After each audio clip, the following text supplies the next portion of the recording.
Hi, this is Oliver Lucanus from Below Water. I wanted to set up a large community biotope tank for many years, and I want to show you my office aquarium. There's a detailed description of the tank in a two-part series in Amazon magazine in 2019. I got lucky and found this used and had a tow truck drop it off at our place. The aquarium is 5 by 1 by 1 meter, or roughly 17 by 3 by 3 feet. The problem with all that was that it did not fit in the house, nor did it fit through any of its doors. And so this tank spent a year sitting out in the forest next to the house where mosquitoes were breeding in it. We finally built this home office around it and used a flatbed tow truck to drop it in after the concrete slab was ready. We used car jacks to move it up against the wall after, because even 12 guys working construction could not move this thing around. So after polishing the acrylic came the next step. What I wanted to do is recreate a scene from the Xingu Rapids in Brazil with fast-flowing water and all the fish that you can see there.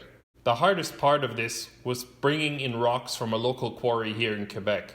The largest rocks here are just too heavy for me to lift up over my head, and the top of the tank is over 2 meters or 76 inches off the ground. I'm 6'4" and fit in the tank to work. The rocks are sort of loosely piled up, just like in the river. In nature, you get sponges growing in the crevices, and we just used marine bass sponge squeezed between the boulders. That ended up looking completely natural, just like in the river, except the leporinas like to eat that stuff and started to pull it apart. The Xingu is special.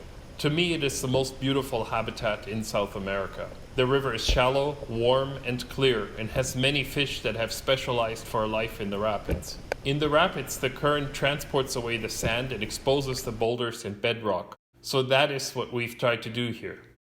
All of these fish are found in the same region of the Xingu. You could put your head underwater and see all these fish swim past you in the same location. This river is being destroyed by the Belo Monte Dam project and the deforestation and industrial agriculture in its headwaters. So like many of the most beautiful natural places on the planet, it's being changed for the worse. Check out the link to the Fish and Forest and Iktio Xingu project in the description for more info on the Xingu River. This tank is filtered by two Fluval FX6, and a HydroWizard ECM63 pump is producing 15,000 gallons or 50,000 liters of flow, and some extra sponges are in the overflow. There's a 1200 watt titanium heater and 3 large LED lights, controlled by weekly water changes of 25% of the volume. That takes several hours, but it's automated. But let us get a look at the fish. This tank actually has over 30 species, most of them endemic to the Xingu River. There are 4 cichlids, 5 pleco species, and the rest are various characins of smaller sizes. The main fish are a group of Geophagus agyrostictus, a large number of Teleocycla monogramma and Teleocycla preta, and various leporinas. There is also a school of about 30 Munchausia. I deliberately avoided the predators like pike cichlids and some of the cool pacus from the Xingu because they get just too big. All these fish should max out somewhere under 15 centimeters or 6 inches. For a list of what is in here, please refer to the description. So here are some of the things we've learned from the giant tank. 1.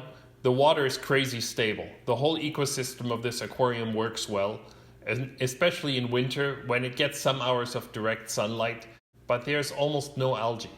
Next is that the fish are far less aggressive when they have so much room. We have Anostomus chernetzi in here, and they have a reputation to clean the other fish off parasites and in the process damage their fins. But here that is not a problem.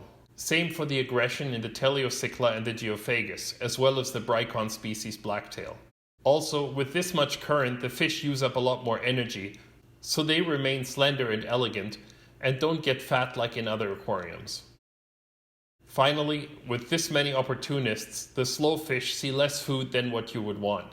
So there has to be some planning to ensure the plecos get enough food, and we found that gold nuggets do well because they can feed on the algae and the biocover. Just like in the river, we have a bunch of anostomids.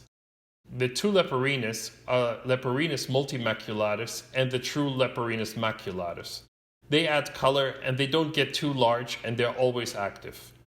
These fish of course destroy plants, but there's really no reason other than that why they should not be more popular. The real stars are the more cryptic anastomids. There are 12 Synaptolemus latofasciatus in the tank. In nature, these fish are crazy shy, and you need to keep still and get lucky to see them when diving. But in my tank, without predators, they're out all the time. They have these territorial fights that are really fun to watch. The slower side of the tank is occupied by some Jupiaba and a large group of these big eyes, Tetragonopterus argenteus. You will see this fish in the Xingu, even near the rapids, but usually behind the large boulders where there's less current. They are not colorful, but I like the large eyes and unusual body shape with the orange anal fins. At the top is a group of Bricon species blacktail. This is the smallest Bricon species. In this tank they have reached 15 centimeters or 6 inches. They actually try to spawn and then suddenly they get color. The males get red and blue margins on the anal fins. They are always in motion and they jump and eat any flies or mosquitoes that get into the tank in the summer. The big school of small fish are Munchausia haikoi. This is a really common fish in the Xingu. You can see them in any rapid. We have 4 different plecos in the tank. Baryancistris jantellus, the gold nuggets, Baryancistris zuanoni, or L354, Picoltia zabaji, or L75, and Ancistris ranunculus, or L34. On to the cichlids.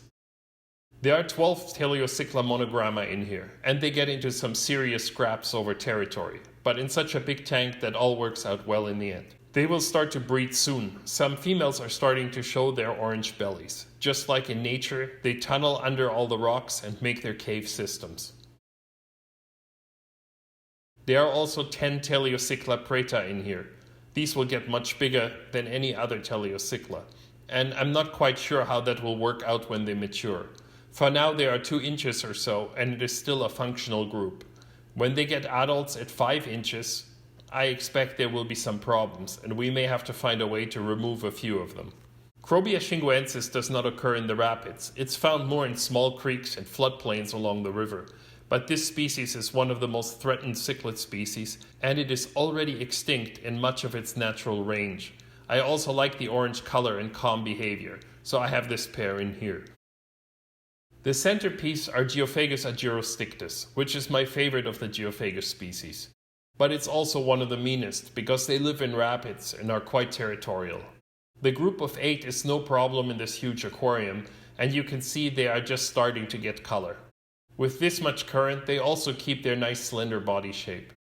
The fins are a bit short because of the anastomids that like to nip at them from time to time, but it's no issue for them at all.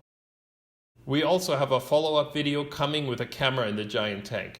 Make sure to subscribe to this channel at the end of the video. Leandro Sousa and I will soon announce our book on the Xingu River that will show almost all of these fish in their natural habitat.